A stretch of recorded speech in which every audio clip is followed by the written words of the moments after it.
दोस्तों, सही में जो ओम प्रकाश राजभर अपने बात पर अडिग हैं और बोल रहे हैं कि अखिलेश यादव की पार्टी टूट रही है, तो क्या सच बात है?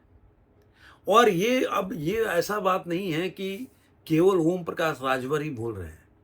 केशव प्रसाद मौर्य ने भी बोला कि 25 से 26 जो सांसद हैं, और कई विधायकों का भी नाम लिया उन्होंने कि उनके कांटेक्ट में है।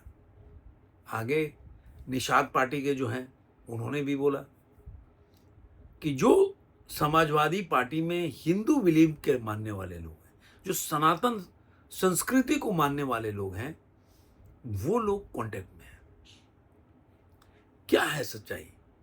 अब इसमें अखिलेश यादव का कल बयान आया, उसमें मैंने बताया भी था आप लोगों को कि अखिलेश यादव ने इस पे बयान दिया, बोला कि जहाँ दाना मिलता है वहाँ पे ही वो ताना देते हैं, ऐसे तरह की बातें। लेकिन उन्होंने एक बात बोला जो डरपोक जाके, जो आज भी ओम प्रकाश राजभर ने इस बात को भी पॉइंट आउट किया, जैसे मैंने कल बोला था कि अगर ऐसी बात है तो फिर डर वाली कहाँ से बात आ गई। वो बोल रहे हैं कि जो बहादुर होगा वो समाजवादी पार्टी में रहेगा और हमारी लड़ाई लड़ेगा। तो ये तो वही है जो चाहे उद्धव ठाकरे के है, जो डरपोक है, या राहुल गांधी की पार्टी में जो है, जो बब्बर शेर है, वही लड़ेंगे और कायर लोग भाग जाएंगे, जैसे कि अब माधव सिंधिया के लड़के हैं, या जितने लोग कांग्रेस छोड़ के गए, या उधर ठाकरे के जो पार्टी में लोग छोड़ के चले गए, तो वो लोग जो चले गए वो कायर लोग हैं। तो जो छोड़ के जाने वो, उन्होंने साफ गोई से कोई जवाब नहीं दिया। तो आखिर इसका मतलब क्या है? और सबसे बड़ी बात जो इस पे और बड़ा सस्पेंस क्रिएट करता है, वो है राम गोपाल यादव का गायब होना। जिसका नाम लिया था, सबके बयान आ गए, अखिलेश यादव के बयान आ गए, शिवपाल यादव का भी बयान आ गया, दो बार बयान दिए। राम गोपाल यादव किधर है भाई? वो आके बोल देते। क्या राम गोपाल यादव के पास लोग रीच नहीं कर रहे हैं कि वो रीच नहीं कर रहे हैं? जैसे आज भी मैं बोल रहा हूं कि नरवणे साहब इतने टाइम के बाद आकर बोले, क्योंकि वो जानते थे कि अगर इसकी जांच होगी तो उसके दायरे में वो आ सकते हैं। क्योंकि राहुल गांधी को ये मैटर अगर लोकसभा में उठा रहे हैं, पब्लिक में उठा रहे हैं, तो नरवणे साहब क्या ऐसे कहीं आईसीयू में बैठे थे कि उनको पता ही नहीं चल रहा है कि भाई 1 महीना 10 दिन से पार्लियामेंट में क्या हो रहा है, क्या नहीं हो रहा है? कि उनके पास ऐसे कोई टापू पे चले गए थे जहां पे उनके पास कोई संसाधन नहीं जहां से न्यूज देख सके, या उनका मोबाइल नहीं चल रहा हो, नेटवर्क गायब हो गया, सब चीज गायब हो गया, केवल वही अकेले फंस गए हों। आज के टाइम में तो ऐसा है नहीं। तो वैसे ही राम गोपाल यादव, क्या ऐसे आज ये कल की बात हो गई? ऐसे छोटी छोटी बातों पे देखा होगा राम गोपाल यादव एक कमेंट दे के निकल जाते हैं, अरे ये तो है तो ये योगी जी की सरकार ऐसी है वैसी है, बोल के चले जाए। तो आज कहाँ हैं? उनके ऊपर हो रहा है कि उन्होंने अमित शाह को पर्ची दिया। एक वीडियो भी वायरल हो रहा है कि जहाँ पे वो पार्लियामेंट के बाहर जो है अमित शाह को एक छोटी सी पर्ची देते हैं। अब मैं तो ये जरूर मानता हूँ कि देखिए, इतनी सीरियस ओम प्रकाश राजभर जो बोल रहे हैं, मैं इस पर्ची से इत्तेफाक नहीं रखता। क्योंकि इतना सीरियस मैटर कोई पार्लियामेंट के बाहर एक पर्ची देकर नहीं कर सकता। ये तो मैं मानने को तैयार हूं कि यहाँ पे ओम प्रकाश राजभर से मैं बिल्कुल 100% एग्री नहीं करता।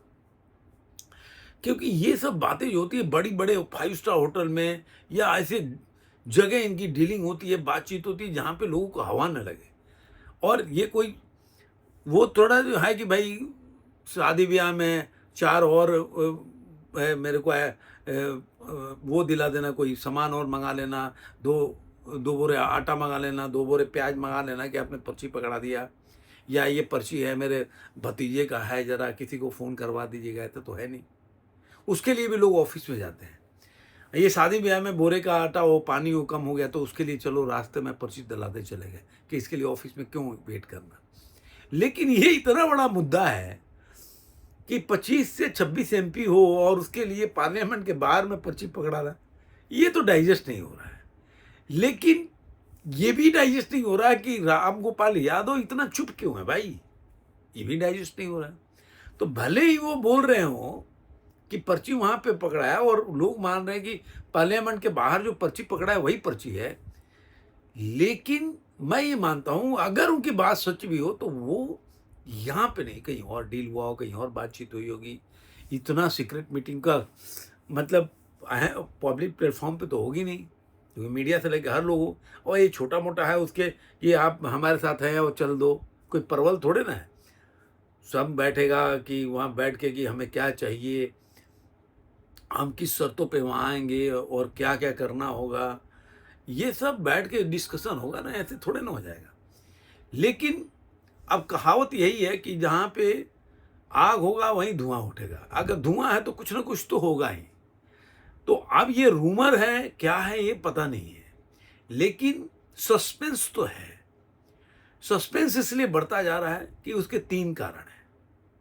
मैं ओम प्रकाश राजभर को आज भी नहीं मान रहा हूँ, आप उनको साइडलाइन कर दो कि वो मतलब नगण्य आदमी है, वो ऐसे ही बोलते रहते हैं, मैं मान गया। लेकिन 2 ऐसी चीज है कि अखिलेश यादव का जो जो बयान है वो क्लैरिफिकेशन देने से ज्यादा वो सस्पेंस क्रिएट करता है। वो सस्पेंस को खत्म नहीं करता, सस्पेंस को और बढ़ा देता है कि भाई आखिर कौन है जो डरे लोग हैं, जो छोड़ के जाएं तो कोई फर्क नहीं पड़ता, और जो बहादुर हैं उनके साथ ही रहेंगे। तो डरे कौन है, बहादुर कौन है, वो तो अखिलेश यादव को बताना पड़ेगा। और दूसरा, राम गोपाल यादव है कहाँ जिन पे सारा गेम घूम घूम फिर कर आ रहा है। चलिए वो जिसको बोल रहे थे बलिया का बागी जो पंडित जी हैं, वो उन्होंने आके बोल दिया, लेकिन ऐसे छोटे मोटे नेता बोलते रहते हैं। मैं छोटे मोटे नेता इसलिए नहीं बोल रहा हूँ कि वो सांसद को छोटा, मैं इन लोगों के सामने राम गोपाल यादव हो गए, शिवपाल, उनके सामने तो छोटे ही है ना, तो उनके महत्व नहीं है उस तरह से जिस तरह इनका महत्व है। जिसके ऊपर ठिकड़ा फोड़ा जा रहा है वो आखिर है किधर, वो कब क्लैरिफिकेशन देंगे, ये बड़ा सवाल है। और इसमें जो दावा करने वालों की संख्या बढ़ती जा रही है। पहले ओम प्रकाश राजभर बोले, भाई संजय निषाद आ गए, केशव प्रसाद मौर्य कुछ और बोल रहे थे, लेकिन आज वो भी बोल रहे कि 25 से 26 है, और सफाई में बाद में सफाई से पॉलिटिक्स करना पड़ेगा उनको। तो आखिर ये सब चल क्या रहा है, मतलब आखिर इस पे राम गोपाल यादव इतना चुप क्यों है। तो मुझे ऐसा लग रहा है कि देखिए, इतना तो क्लियर है कि बीजेपी को हरा नहीं सकते यूपी में, उत्तर प्रदेश में। ऐसा मेरा जो मैंने जो जो जानता हूँ, जितना मेरी पहुंच है, जितनी मेरी पकड़ है, जितना मैं न्यूज को रीड करता हूँ, एनालिसिस करता हूँ, जितनी मेरी समझ है, उत्तर प्रदेश में बीजेपी को हरा नहीं पाएंगे। तो जो सांसद या विधायक जो जीते, आखिर उनका एम क्या होगा, उनका भविष्य क्या होगा। अगर अपने क्षेत्र में चुनाव जीते हैं तो आखिर जनता या वहाँ के जो उनके समर्थक हो गए, जिन्होंने वोट दिया होगा, उनके लिए काम तो करना पड़ेगा ना। विपक्ष में रहकर तो काम कर नहीं सकते, तो फिर काम करेंगे कैसे। केंद्र में सरकार आने वाली है नहीं है समाजवादी पार्टी की, और ना राहुल गांधी की। अब वो जितना जोर था वो सांसद भी जानते होंगे कि 2024 का ये लास्ट उनका, इससे ज़्यादा वो जीत नहीं सकते हो। तो सांसद को भी एक जरूर होगा कि भाई आखिर जाएगा किधर, और विधायक को भी हो सकता है कि भाई अगर ऐसी हालत होगी तो हम फिर किस मुंह से जाएंगे जनता में कि वोट दो, क्योंकि सरकार तो कहीं दूर दूर तक नहीं दिख रही है। और एक कन्फ्यूजन अखिलेश यादव खुद क्रिएट कर रहे हैं। एक तो ये भाषा को, इसको भी हटा दीजिए आप, जिस तरह से अखिलेश यादव दिन ब दिन हिंदू एपीजमेंट का काम कर रहे हैं, चाहे बड़े हनुमान जी हो, बड़े मंगलवार का पूजा हो, अभी यार देखा ना हनुमान चालीसा पे आरती उतार रहे थे, लेकिन रील बना रहे हैं, मतलब हनुमान जी इधर है, रील इधर बना रहे हैं। तो मतलब कहने का मतलब है कि, लेकिन शो तो कर रहे हैं ना कि भाई कहीं तो डर है। और ये बंगाल का चुनाव ना, ओम प्रकाश राजभर का इस बात से भी सहमत हो कि वो सदमे में है, और सही में वो सदमे में है। और इसी वजह से आप देखेंगे कि अखिलेश यादव चाहे क्षत्रिय महासभा कर रहे हैं, राणा संघा का कर रहे हो, या अभी ब्राह्मण को सम्मान सभा कर रहे थे वो, जबकि उनके पार्टी के जब राजकुमार भाटी ने ब्राह्मणों के बारे में इतना अपशब्द बोला तब तो कुछ नहीं बोले थे वो। लेकिन बंगाल के चुनाव में अचानक से परिवर्तन क्या है? ग्राउंड रिपोर्ट तो आती होती ही ना कि भाई तुम्हारी स्थिति खराब है। तो ये अखिलेश यादव के अपने बिहेवियर, उनकी एक्टिविटी से पता चल रहा है कि घबराए हुए हैं।